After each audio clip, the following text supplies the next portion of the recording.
굉장히 떨리고요. 그래서 조금 전에 사실은 별로 그렇게 안 가도 될 것 같은데 일부러 화장실 한 번 더 갔는데 너무나 긴장이 된 나머지 남자 화장실에 들어가는 그런 실수를 한 5분 전에 저지르기로 했을 정도로 굉장히 떨리는데요.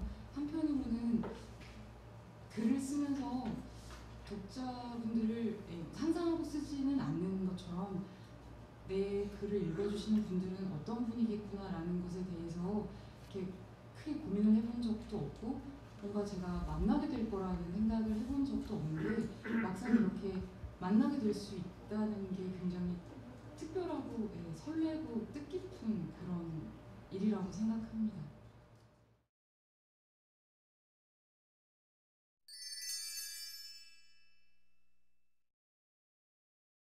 이 책을 만들어주신 그 창비 편집부 여러분들께서는 이 제목이 말이 씨가 된다는 그 속담처럼 아무도 안 펼쳐보면 어떡하냐고 이 제목은 별로 좋지 않다 그런 의견을 많이 내주셨는데요.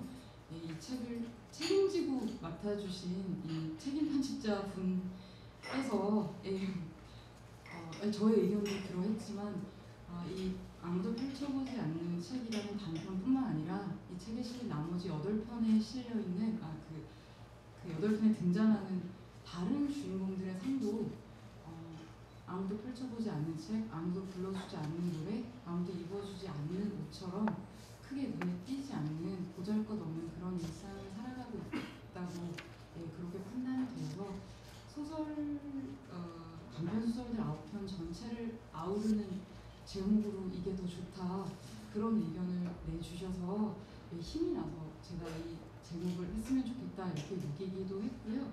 그리고 그때 제가 몽골에 있었을 때 이 책 편집 작업이 진행이 되고 있었는데 그때 몽골에서 만난 외국인 친구 중에 한 명이 자기 시집 제목은 누가 이 시집을 사겠는가라고 근데 자기 책 중에서 이 책 반응이 제일 좋다 그래서 저한테 아무도 펼쳐보지 않는 책이라는 제목의 그 아이러니가 오히려 독자들의 눈길을 끌 수 있을 것이다 이런 조언을 해주었던 것도 저에게 어떤 용기를 불어 넣어 주어서 제가 이 제목을 하고 싶다고 우겼습니다.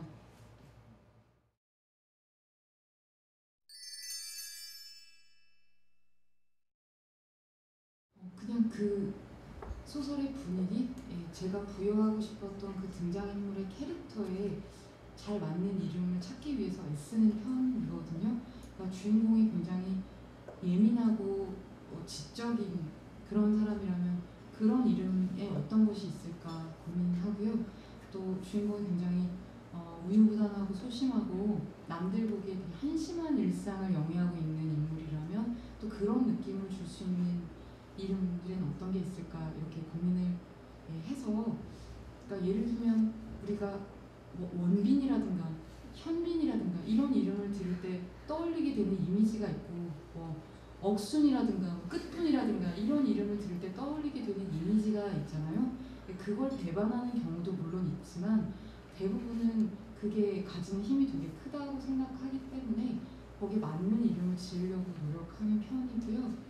가끔은 뭐 이제 친구들이 자신들의 이름을 소설에 뭐 넣어달라 그러면 이렇게 재미로 살짝 넣어주기도 하고 그렇게 합니다.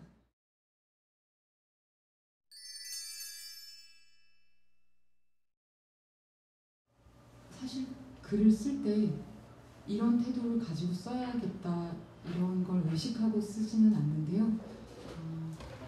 그냥 동정하지 말아야지라는 생각은 합니다.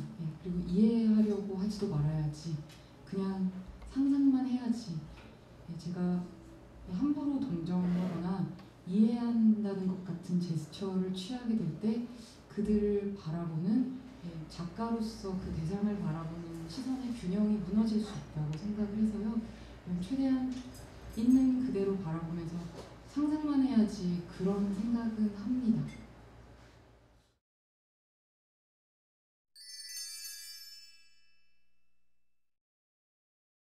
저는 여기 실린 소설들 전체가 안부를 묻는 것 같다는 인상을 받았다고 하시니까 굉장히 기쁜데요. 저는 책을 읽으시는 분이 그런 인상을 받을 수 있으면 참 좋겠다고 감히 바라고 있었기 때문에 박인성 평론가님께서 그렇게 말씀해 주시니까 기쁘고요. 저는 안부라는 단어 자체를 굉장히 좋아하는데요. 되게 따뜻한 말이잖아요. 이렇게 말은 하지만 사실 제가 다른 사람들에게 안부를 묻는 일에 굉장히 서툴고 되게 쑥스러워하고 그래서 인색한 편인데요. 그렇기 때문에 누군가 어느 날 갑자기 저에게 안부를 물어주었을 때 되게 눈물 날 것처럼 되게 고맙고 반갑고 기쁘고 그렇거든요. 그러면서 생각해요. 나는 이렇게 드러내놓고 안부를 묻지 않는데 사실은 그들의 안부를 궁금해하고 있다는 것을 염려하고 있다는 것을 그들이 알까? 이런 생각을 할 때가 있는데 저는 이 소설 속에 나오는 주인공들이 이렇게 막 대단히 화려하게 행복하게 주목받으면서 살아가고 있는 주인공들이 없는데 그런 평범한 그런 보통 보잘것없는 그런 사람들인데 저 같고 또 제 주위 사람들 같은 그런 사람들에게 가끔씩 안부를 묻고 싶거든요. 그런 생각으로 평소에 그런 생각을 하다 보니까 소설에서 그런 부분이 느껴지지 않았을까 그렇게 짐작해 봅니다.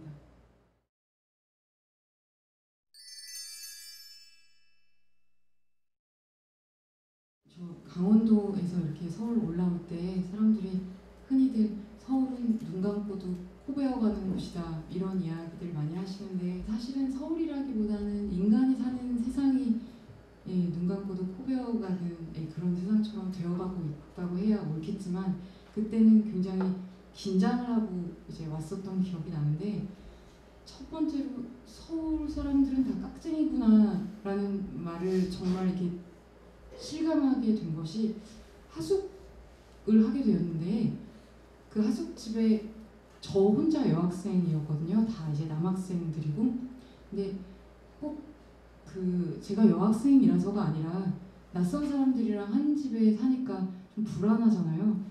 아니 그리고 뭐 그런 걸 떠나서 당연히 기본적으로 방에 문에 잠금 장치가 있어야 되지 않겠어요?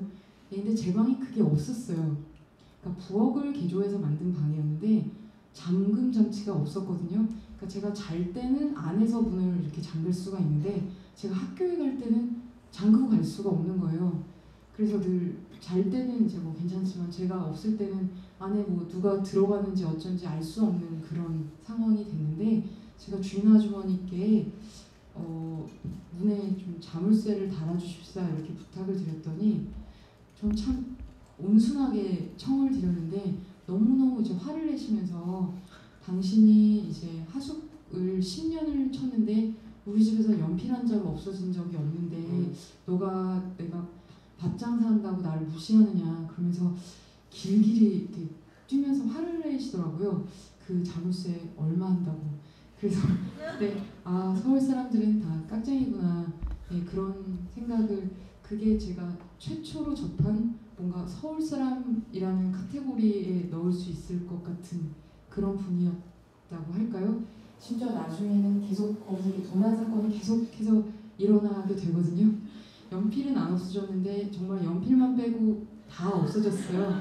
그래서 그거를 아주머니께 말씀드렸을 때 그 아주머니 대처하시던 방법도 역시 네가 참 운이 없구나 이제 그렇게 넘어가는 그때도 진짜 서울 사람은 깍쟁이구나 그 후에 꼭 서울 사람이 깍쟁이가 아니라 깍쟁이는 뭐 강원도에서도 깍쟁이고 어디 딴 데서도 깍쟁이인 거겠지만 그때 제가 느낀 것은 서울 사람은 이렇구나 라는 것이었고요. 서울이라는 도시에 대해서 충격을 받은 게 있다면 어떤 A라는 장소에서 B라는 장소를 가는데 버스를 2번을 갈아타고 가야 된다는 게 무슨 서울에서 어디 뭐 부산을 가는 것도 아닌데 한 장소에서 한 장소까지 그렇게 차를 갈아타면서까지 간다는 게 가능하구나. 그게 저한테는 그 어떤 공간에 대한 지각이 완전히 다르다는 것 그런 것도 저에게는 큰 충격을 주었습니다.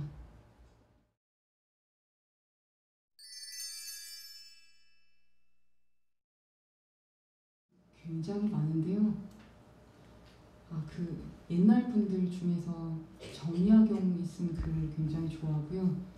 네, 그리고 그 노자 도덕경 그렇게 어디 인터넷 사이트 같은 데 가입할 때 비밀번호 힌트에 당신이 가장 좋아하는 책은 이럴 때 제가 이렇게 답으로 설정해 놓는 게 도덕경이거든요. 네, 노자도 되게 좋아하고요. 그리고 외국 작가 중에 로맨가리하고 미셸 트루니의 소설 좋아하고요. 중국 작가 위화도 좋아하고 우리나라 작가 중에서 조세희 소설가도 좋아하고요.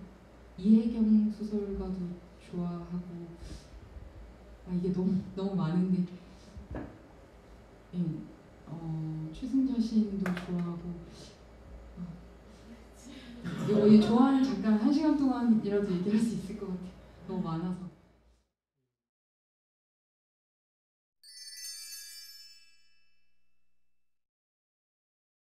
전 제가 작가로서 별로 이렇게 성실한 모범이 되는 작가가 아니라고 생각하기 때문에 감히 무슨 말씀을 드릴 수 있을지 좀 자신이 없는데요. 그냥 소설가는 직업이 아니라 상태여야 한다는 생각이 들어요. 그러니까 소설가로 등단을 했더라도 소설을 안 쓰면 게을리하면 그건 그냥 뭐 직업인이거나 뭐 어떤 직업을 갖고 있는 사람이거나 백수이거나 그냥 소설가는 아닌 거죠. 근데 꼭 등단이란 절차를 거치지 않았더라도 스스로 진심을 다해서 꾸준히 소설을 쓴다면 그 사람은 이미 작가가 아닐까. 그러니까 이런 마음으로 소설을 써야 된다고 생각을 하고요. 저는 진심이라는 게 굉장히 중요하다고 생각하는데 자기가 하고 싶은 이야기가 뭔지 그것을 끝까지 들여다보고 내가 만든 음식은 내가 아니고 내가 부른 노래도 내가 아니지만 내가 쓴 글은 나다. 이렇게 단언할 수 있을 정도로 어떤 애정과 사명감을 다해서 진심으로 글을 쓴다면 그것이 결국은 소설을 쓰고자 하는 욕망을 이룰 수 있는 길이 아닐까